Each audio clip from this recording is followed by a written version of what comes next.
Good afternoon and welcome to the webinar. Food fraud is a serious concern for the food industry due to the significant financial and reputational losses. Additionally, it may also have serious public health implications. There has been a steady increase in the number of reported food fraud incidents in the past 10 years. The economic impact of food fraud is estimated around $30 to $40 billion annually. Further, the food fraud cases are becoming more and more sophisticated and complex due to increasingly complex supply chains. In order to mitigate food fraud, food companies are taking measures to reduce the chance and impact of a food fraud incident. In general, standard food safety and food quality assurance practices and systems are not designed to address food fraud issues. We can only effectively address food fraud issues with a more transparent supply chain. Food fraud is not a recent phenomenon. It goes back to the Roman Empire, actually. Food fraud is a combined term which includes intentional substitution, addition, false or misleading statements about the product, or false presentation of the food itself, or the ingredients, or even food packaging. All this with the sole purpose of making more money, that is economic gain.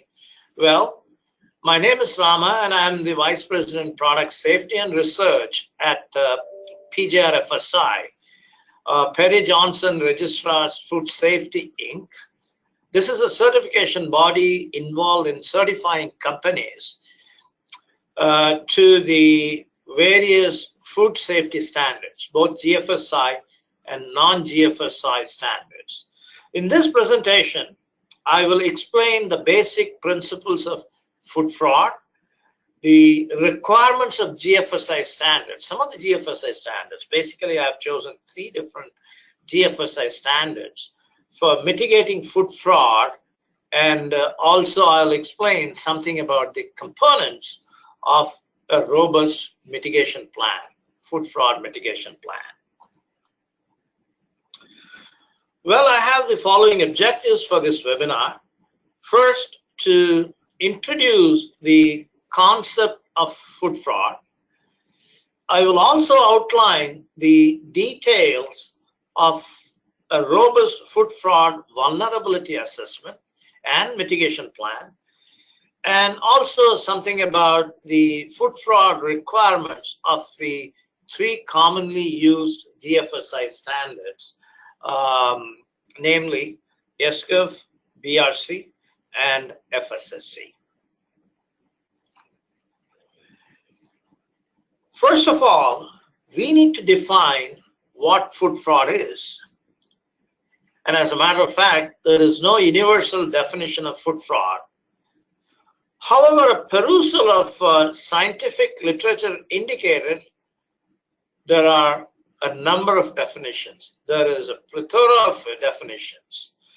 I have provided the comparison of the information on the elements that are included in the definitions of food fraud by various agencies on this particular slide, namely FDA, European Union, Michigan State University, which is a pioneer in food fraud, and also USP, which is United States Pharmacopoeia.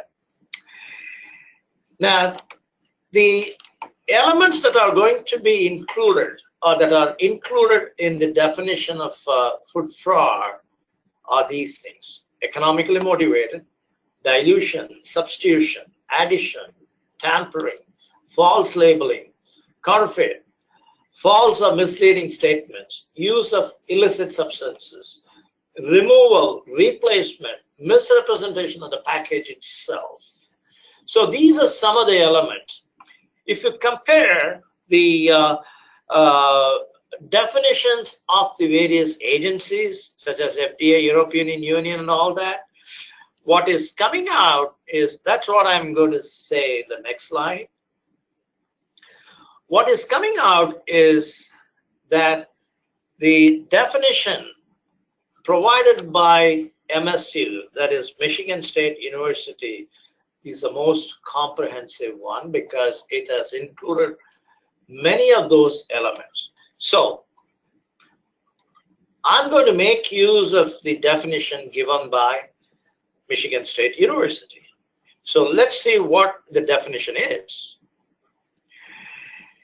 The deliberate and intentional substitution, addition, tampering, or misrepresentation of food or food ingredients or food packaging, or false or misleading statements made about a product for economic gain. So this is the definition. This is the most comprehensive definition of food fraud.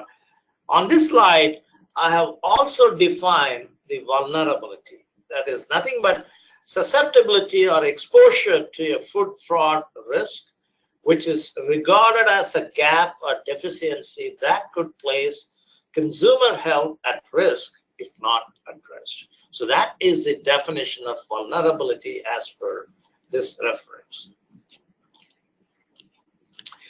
Food fraud can occur in the following areas. So what are those areas? It can occur in botanical species or in any other species. Product composition, which is essentially in terms of dilution of the product, substitution of the product, replacement of product itself sometimes, and on some occasions components also. It could also be related to product quality. Again, we are going to make use of some of the commonly used methods of food fraud, which are dilution, substitution, replacement of low quality product,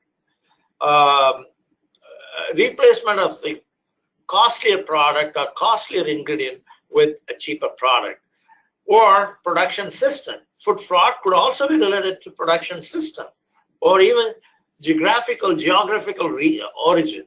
Okay, so let me just give you an example of that. In case of a botanical species, let's say meat, it can be the case that a meat ingredient is substituted, maybe partially, by another piece of meat product. I'm referring to horse meat case. In case of product composition issue, water may be added to meat or meat products.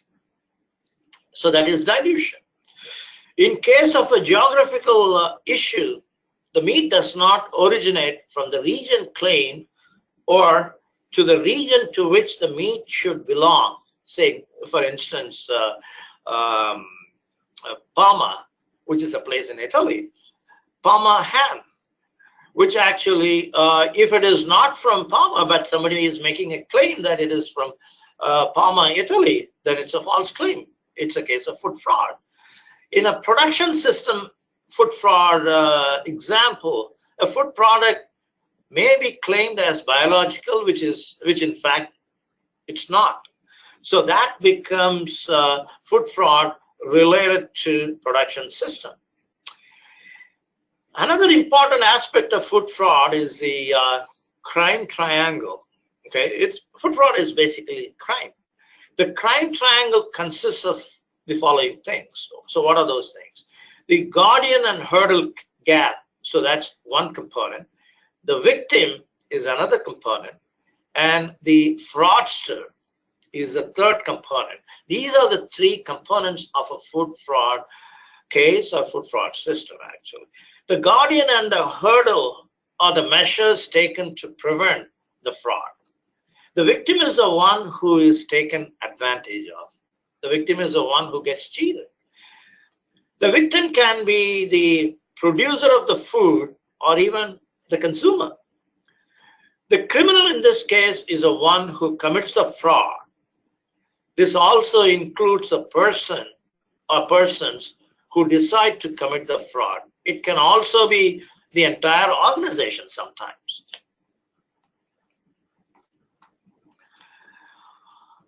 On this slide, I have provided some stats on the number of food fraud cases between 2005 and 2016. And this is, of course, a reference, actually. And then they collected the information from 3 different databases: ABI Information Global, Elsevier, Taylor and Francis. So these are the names of the databases, actually. And then the various columns here, they are food fraud cases related to those specific products. The first one is herbs and spices, olive oil. This is a very common one. Food fraud is very common in olive oil, even fish. So you see the number of cases there. That's between, for a period of 10 years, actually, 10, 11 years. And there were a total of, as per this database, the ABI, there was a total of 2,200, almost 2,300 food fraud cases, actually. Elsewhere, they reported approximately 1,000, whereas the last one, they reported a total of 1,351 cases of food fraud. So it's not insignificant. It's quite a significant portion of the food fraud related things, actually. Now, let's see the common types of food fraud. Here I have provided information about the various types of food fraud, which are: number 1, dilution, substitution, concealment, mislabeling, unapproved enhancement, counterfeiting, and the last one is gray market production or theft or diversion. Let's see one by one. So what is dilution? Dilution is nothing but mixing a liquid ingredient of high value with a liquid of lower value. An example of that is olive oil diluted with potentially toxic tree oil. Could be any other oil. Okay, so that is dilution. Substitution. Substitution is replacing an ingredient or part of the product of high value with another ingredient or part of the product of lower value. Again, basically economic motivation. An example of that is sunflower oil partially substituted with mineral oil, or in some cases it could be hydrolyzed leather protein in milk. In milk they add the hydrolyzed protein from leather, which is not edible in some cases, actually. Okay, and the third one is concealment. Concealment is nothing but hiding the low quality of food ingredients or products. An example of that is poultry injected with hormone to conceal disease or diseases, or harmful food coloring added to fresh fruit to conceal or to cover defects. Mislabeling. Placing a false claim on packaging for economic gain. An example of that is mislabeled recycled cooking oil, selling it as fresh oil, which is in fact used or recycled oil. Unapproved enhancement. This is nothing but adding unknown or undeclared material to food products to enhance the quality attributes. Example, melamine. We're all familiar with the melamine case. Melamine added to enhance the protein value in milk. This is what happened in China in 2008 or 2009. The next one, the next type of food fraud is counterfeiting.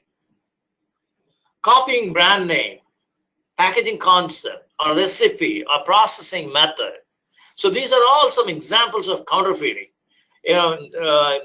Duplicating well-known brand names, basically for economic gain. And what's the problem there? Because these are not produced with acceptable quality assurance practices. Okay. And the last one is gray market production or theft. And this is just selling of excess unreported product. Okay, excess production and selling it openly elsewhere in the gray market, or sometimes even in pilfered products and things like that. So basically, these are the various types of food fraud.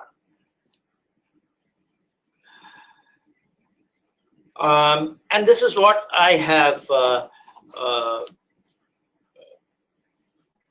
provided in the form of pictorial representation, the various types of food fraud. Now let's see the difference between food fraud and food safety. Okay. What's the difference? The main difference between food safety and food fraud is food safety management systems generally focus on the unintentional contamination of food by known ingredients, pathogens, mishandling, or processing. On the other hand, food fraud is an intentional act perpetrated for economic gain. That's the main difference.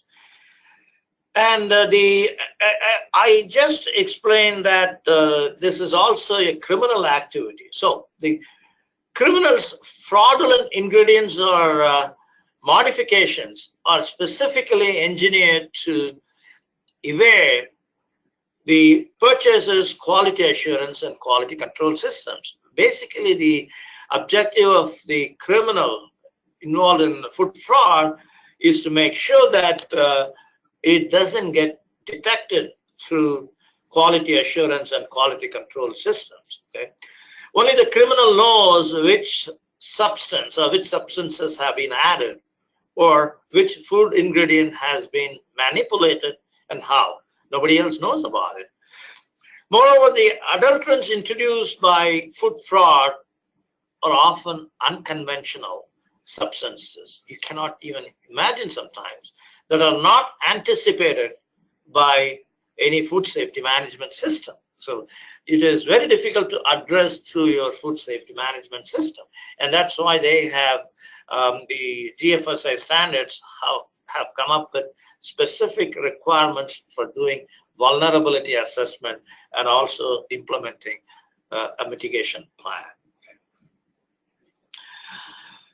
While the majority of reported food fraud cases do not result in a threat to human health, most of the time you don't get into any serious problem. But these acts of food fraud create a vulnerability that dangerous adulterants have been added, or that the product has been modified, and sometimes they may lead to dangerous situations.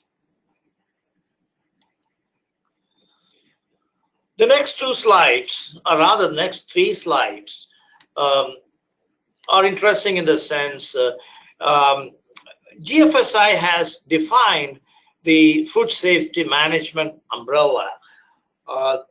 This is the one I'm talking about. This is Gfsi food safety management system umbrella.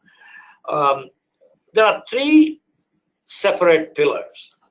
One, HACCP. Two, TACCP, TACCP.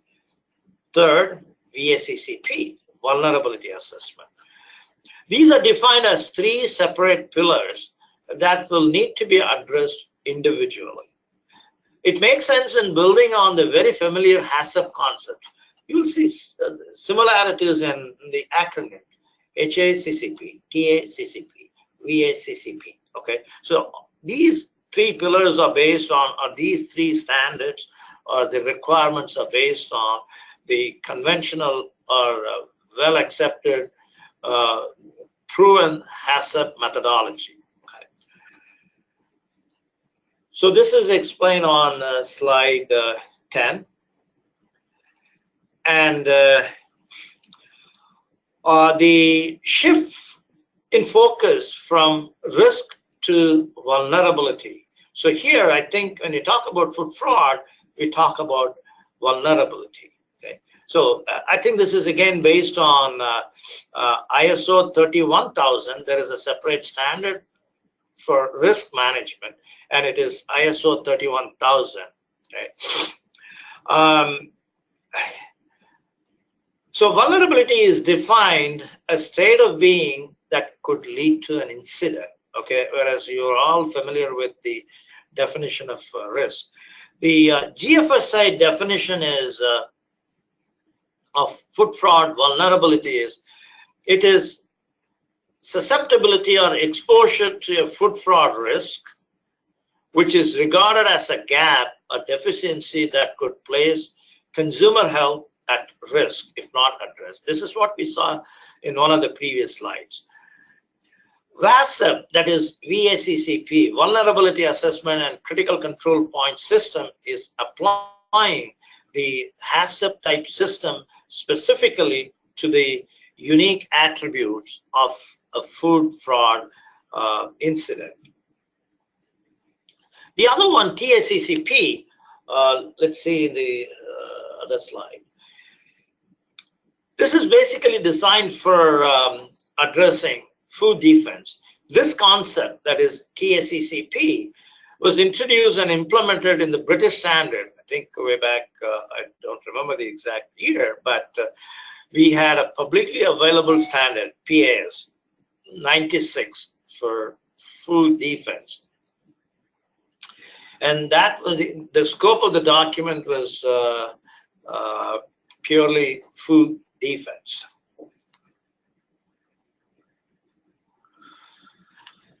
And preventing food fraud is fundamentally different from combating food safety or food defense incident. It's just totally different. Food fraud is totally different from food defense and food safety. There are many organizations such as Gfsi that are taking food fraud prevention very seriously. Okay.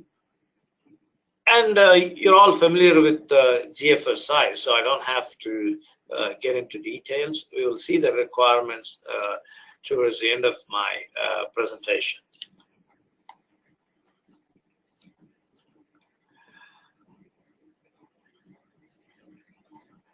And I told you the incidence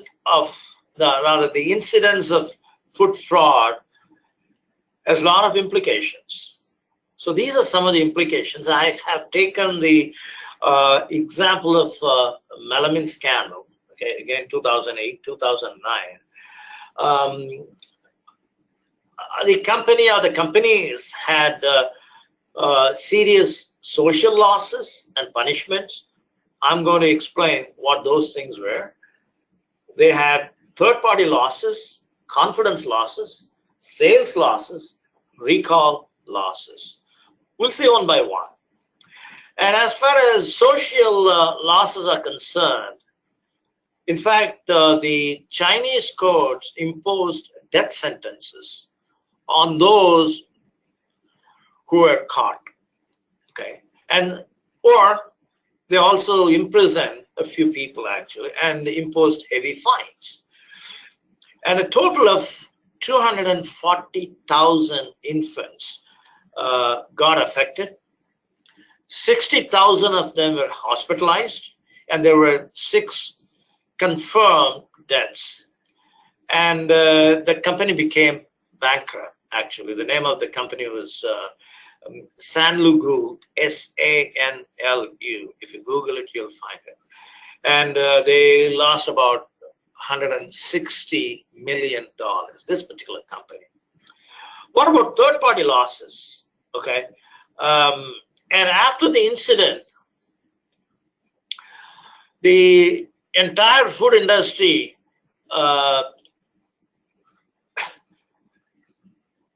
was shocked, and that resulted in new laws new regulations and new laws, and that also intensified inspections in the dairy chain.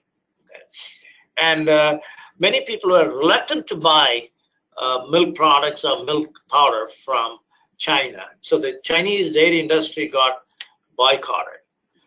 Confidence losses, and this is no brainer actually, because of that, people lost the confidence in Chinese products, both domestic as well as foreign customers. What about recall losses?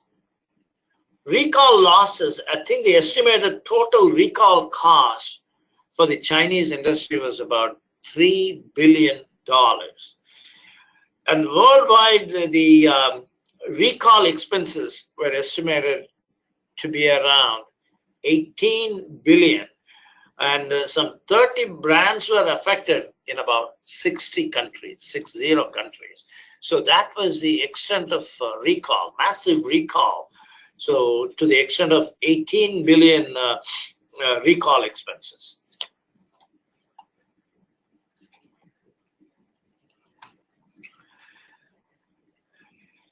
Food fraud management system can be viewed from a life cycle approach, like any other management system. Okay? And it actually begins with an evaluation step to characterize food ingredient fraud vulnerability. Basically, in the first step, you assess the vulnerabilities, followed by the design and review of mitigation strategy. It's something very similar to hazard. There you identify the hazards, and then you come up with mitigation strategies. Here also, you identify the vulnerabilities of each and every ingredient you use in your product, including packaging materials. And once you have identified the vulnerabilities, then you have to come up, or rather you have to design the appropriate mitigation strategies and implement them. And periodically, or whenever there are changes, you're going to review the mitigation plans. That's all about the life cycle approach to food fraud. Again, this is this is a pictorial representation of what I just explained to you. You start here, and then characterize the vulnerabilities, come up with mitigation strategies, implement, and just review. This is a cyclic process.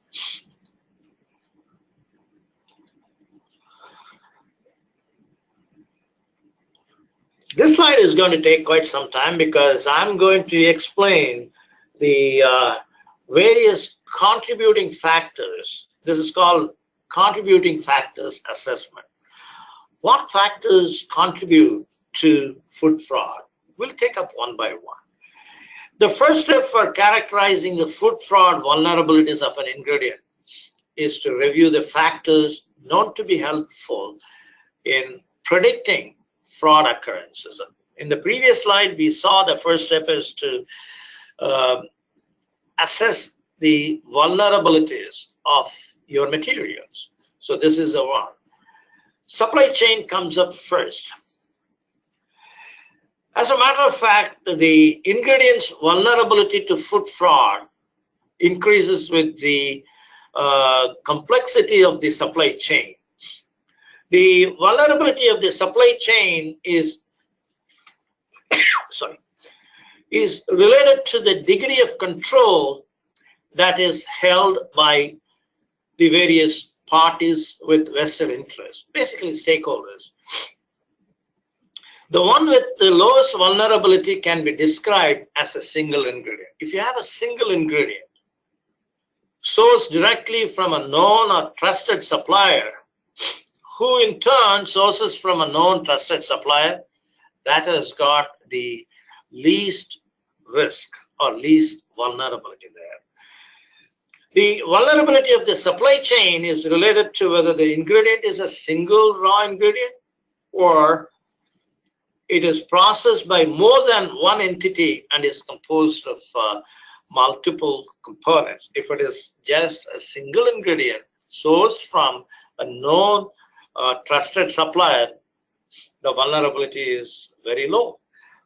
Whereas if it is sourced from multiple sources and it consists of more than one component, then the vulnerability actually increases. So let's say it is low, the vulnerability is low if the firm is vertically integrated. Okay? Whereas it is medium to low when the supplier is vertically integrated. There's a difference between the previous one and what I'm talking about now. The previous one, the ingredient is where, when I said it's low, if the firm or the company is vertically integrated, the ingredient is actually not sourced, it is not sourced from third parties, but is sourced directly from another part of the food producing firm, meaning sister concerns, for example. It's very, very low. Whereas it becomes medium or medium to low when the supplier is vertically integrated. That means the ingredient is sourced from a known trusted supplier who produces a product that is the starting point for the ingredient. Okay, so there is a difference. Then what is median? So if it is sourced from manufacturers, the ingredient is sourced directly from a primary supplier who manufactures the ingredient but buys either raw materials or other materials used in the production of that particular product from another party. Okay, so you are buying from supplier A. Supplier A buys from several other suppliers. Okay, 1, 2, 3, for instance. Then the risk level or the median, so the vulnerability is medium, and it becomes medium to high when upstream supplier manufacturer. That means the ingredient is either composed of a blend of components which is manufactured by a third party, or the ingredient is subject to processing by a third party manufacturer. So that is called upstream supplier manufacturer. And if you are buying from open market, that has got the highest vulnerability. So you have to rate them, you have to grade them based on what exactly they do. So that means you should have a better understanding of your suppliers. Now, the second contributing factor is audit strategy. Let's talk about that. This factor is intended to describe the vulnerability of a supply chain, basically to food fraud, due to inadequate or undeveloped or underdeveloped audit practices. Basically, as you all know, audits are assurance systems. They are carried out to verify the compliance of a supplier with standards and specifications. Basically, this talks about supplier audits. So the vulnerability of a supplier audit strategy to food fraud is very difficult to assess. So this is not that easy to assess, but this is also to be taken into consideration when you do the contributing factors assessment. Then the third one is about supplier relationship. This again builds on the supplier audit. This is coming from the previous factor. And this focuses on the actual relationship you have with the supplier. And the assumption is that the closer the relationship between buyer and the supplier, the more knowledge and confidence each party will have in each other. So if you have good relationship with your supplier, then the chances of food fraud are low. Okay. So that's how you include this in the contributing factor assessment. The next one is history of suppliers' regulatory quality and safety issues. Okay, you need to do a review of the supplier's regulatory quality and safety issue. That must also be included in your contributing factors assessment. And again, this factor has very close ties to the supplier relationship. Okay. And as with the previous contributing factors, you need to develop ratings. Actually, I just explained the ratings for the first one: supply chain, low to medium, medium to high, high.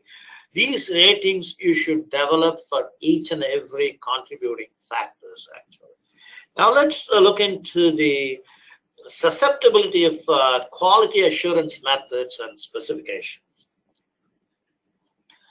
This factor is actually intended to describe the vulnerability of ingredients to food fraud based on a lack of sufficient analytical methods and specification. This is a tricky one.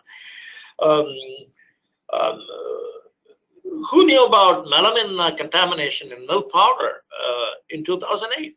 There was no method developed for checking or verifying the presence or absence of melamine in milk powder. So it got developed after that. So I think that's what they're talking about under this particular section, actually. Susceptibility of QM methods and specs. There are two factors, actually. One is compositional difficulties. The other one is the testing power. Let me just explain these two in detail. The compositional complexity, that is very simple to very complex ingredient. We're talking about ingredients here. And accepted variability. Okay, so I mean, these ingredients can also vary in the composition, actually. Okay, typically the more complex and variable an ingredient is, the more susceptible it is to food fraud because of the inherent difficulties in characterizing it analytically. If the substance is complex, if the specs is going to be very detailed and complex, I'm not saying we should not have detailed or complex, but that's not. If you have a parameter which is difficult to test, that is quite prone to food fraud. That's what they're talking about under compositional difficulties. Then the next one is testing power. How comprehensively and precisely the employed test methods and specifications assess the ingredient's composition, that is authentication of the ingredient. Okay, so that is another factor. And then the test frequency. And this is basically intended to describe the vulnerability of ingredients to food fraud based on application and frequency of lab testing of the ingredients. Okay? And I know in many cases the material is purchased, or materials are purchased based on certificates of analysis. Okay? Or sometimes a buyer testing program. You expect your you do your due diligence by testing a few parameters. So there are different ways of accepting material. The vulnerability actually increases when the buyer depends on the certificate of analysis, but does not require a specific certificate of analysis for every lot purchased. If you're getting only once or occasionally the certificate of analysis and never bothered to or never tell your supplier to submit certificate of analysis with each and every lot, then that material is quite prone to food fraud. Okay, the highest degree of vulnerability occurs when there is no testing done. Okay, again, it's no brainer, it's common sense. So if you do not do anything at all, if you don't do any test, your supplier knows that you're not doing any test, that becomes quite vulnerable to food fraud. And then we have the geopolitical considerations actually. So this is nothing but the material is coming from which part of the world, which region of the world. Food fraud may be more likely to occur where several factors or conditions that are conducive to food fraud. Okay, for example, the level of food controls, regulatory controls, and enforcement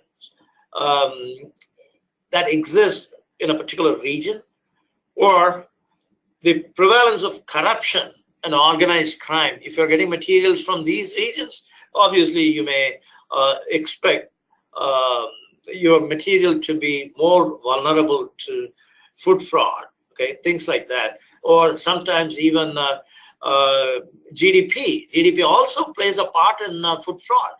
GDP correlates highly with overall food security in a country. So that has been proven actually. So there are several factors that contribute to the geopolitical considerations. Fraud history, again, you depend on the published information, and if you review the literature, probably you'll get more information about the fraud history of the materials, or even materials coming from the countries where there is a high chance of food fraud. Okay, so again, the last one is economic anomalies actually. So this is nothing but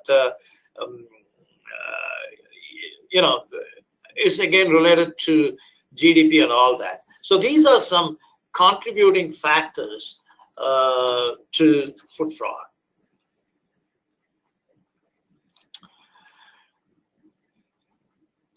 Okay, the first step was the assessment. That is the contributing factors assessment. Now this is the second step, which is potential impact assessment. Okay, sorry, it got repeated actually. The heading actually. So this is step 2. While all food ingredients and all foods have some potential to be the target of food fraud, not all of them have substantial impact on public health. Again, if you refer to your HACCP system, HACCP system, there you analyze the severity with, rather you correlate the severity and probability to arrive at potential hazards. So here, once you have done the vulnerability assessment, you have to do the impact assessment. What is the impact on public health? What is the impact on money value? So that is what is captured here actually. So the first step in assessing, the first step for assessing the public health impact is to identify potential adulterants for the ingredient under evaluation. So basically, you should know what type of fraud can occur in those ingredients. So that means you will have to look for information. Where can you look for that kind of information? One important tool for this purpose is the USP Food Fraud Database. Okay, of course, this is a paid service actually, but this contains a lot of useful information about the potential food fraud that can occur in various ingredients used in the food industry. So, so first thing is, I think you have to look for that information. Now, the third step, rather stage 2 or step 3, is this. You have to characterize the vulnerability. Okay, so in order to prioritize efforts in controlling fraud for a food ingredient, you have to consider both the contributing factors assessment, and you remember that is step 1, as well as potential consequences of a food fraud event. So that is step 2. So basically in step 3, you're going to make use of the information you obtained in step 1 and step 2. So then you have to create a matrix. That's how you characterize the vulnerabilities actually, okay? So basically you have to develop an interaction matrix to characterize or to categorize the overall food fraud vulnerabilities of your various ingredients.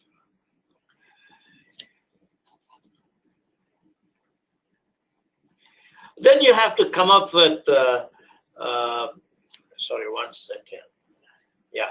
Then you have to come up with control measures and all that.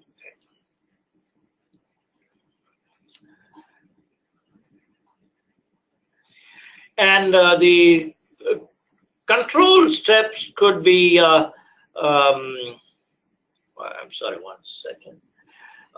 These are some of the control measures actually, your information system. Basically, you make use of your information system for traceability, for instance, or whistleblowing protections. You may have procedures or guidelines for whistleblowing. That can also bring out food fraud incidents. Fraud monitoring and verification systems, ethical code of conduct, legal framework, social control, contractual requirements, employee integrity screening and all that. So these are some of the control measures that you may come up with for the identified vulnerabilities.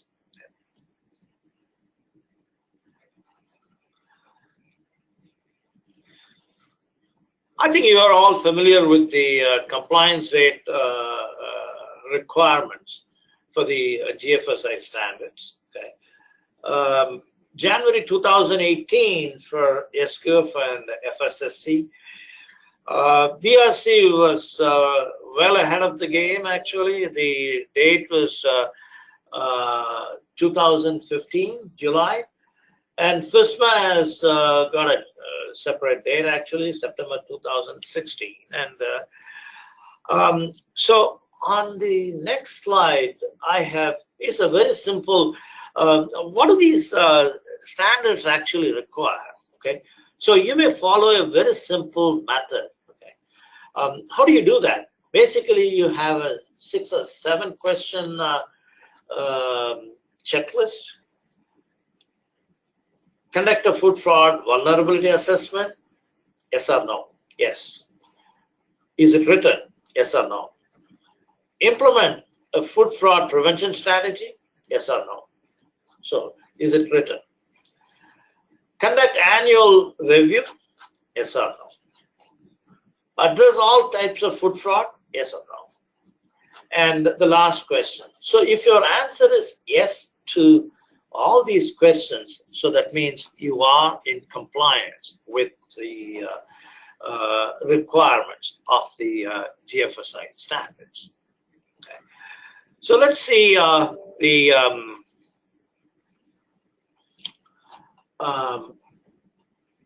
requirement. This is a Gfsi requirement. Gfsi requirement document. It's not guidance document anymore. This is Gfsi. Requirement document. So I'm not going to read out each and every sentence, but basically it says you have to have, I mean, not for us, but this is for the standard owners, actually, okay, not scheme owners, standard owners. Documented food fraud vulnerability assessment, and documented plan for mitigation, and relevant Gfsi scope, etc. So this is the Gfsi requirement. Let's see the SQF requirement. Section 272 addresses the provision for food fraud. Okay, it is taken directly from Gfsi because these standard owners, they need to comply with the Gfsi requirement. So the methods and responsibility for vulnerability to food fraud shall be documented and implemented. And once you have done the vulnerability assessment, you have to come up with mitigation plan, and the identified food fraud vulnerability should be controlled or shall be controlled, and you must review the thing annually, okay? And records of those reviews must be kept. So this is the SQF requirement, and on the next slide, I have given the requirement for the VRC standard. So again, there are 3 subsections, 541. They talk about the same thing. Companies shall have processes in place to access information on historical and developing threats to the supply chain. And these sources can be used for getting information. 542 is about vulnerability assessment. See here, it's just the same actually. Documented vulnerability assessment based on historical evidence, etc., etc. And that must be reviewed annually. So, and one more requirement of BRC is so where the materials have been identified as being at risk, come up with appropriate assurance systems and all that. So that is BRC, and this is a requirement of FSSC 22000. Again, I don't know how many of you are certificated to FSSC 22000. So these are, again, ditto actually, same requirement. Do vulnerability assessment, then document everything, and control them, review the thing, review the plan annually. So how do we comply? Again, this slide talks about complying with the appropriate or relevant requirements. Okay, so conduct and document a vulnerability assessment, and come up with prevention strategies, and review annually to make sure everything is up to date. Okay. And so what are the challenges? Okay, food fraud challenges. So these are some of the challenges: supply chain traceability, moving target effect, supply chain risk assessment. Let me just explain these things a bit. Regulations actually require, generally require one up and one down traceability. I mean, not only in our country, but I think in many countries, regulations actually require one up, one down traceability. And sourcing practices of tier 1 supplier, so the first level supplier, not always assessed or understood, and visibility to tier 2 supplier is limited. What it means is, I think you're not in a position to go beyond your first supplier, not supplier's supplier. So that is definitely a constraint, and it's a challenge also. Okay. And the second one is detecting food fraud is difficult because deception is a primary objective of the fraudster. So I think it is extremely difficult, unlike food safety, where the hazards are known, the mitigation strategies are well documented. Here, it's a moving target. It changes every time. Testing is not only expensive, but most testing methods are designed for specific or known adulterant substances. And I think, to give you the example of melamine, in 2008, we didn't have any test method for testing melamine in milk or milk products. Okay, so these things are developed subsequently. So that's a problem. So that's why I want to call this a moving target. Okay, and there are clear financial incentives to optimize supply chains for cost efficiency and minimize working capital. But with I think stakeholders are more interested in short-term results. It is sometimes difficult to quantify the financial benefits of time and money spent on risk management. I'm talking about the third bullet, actually, supply chain, because stakeholders are more interested in making money tomorrow. So, and that is why I think if you want to improve the systems in the supply chain, basically you need to invest money, actually. That's what I'm talking about. Anyway, that's the end of it, I suppose. And thank you very much for your time. If you have any questions now, please let me know. Thank you.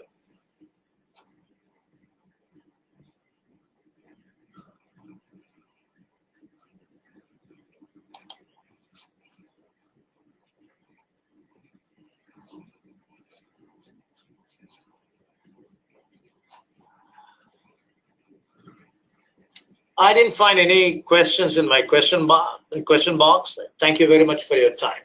Thanks a lot.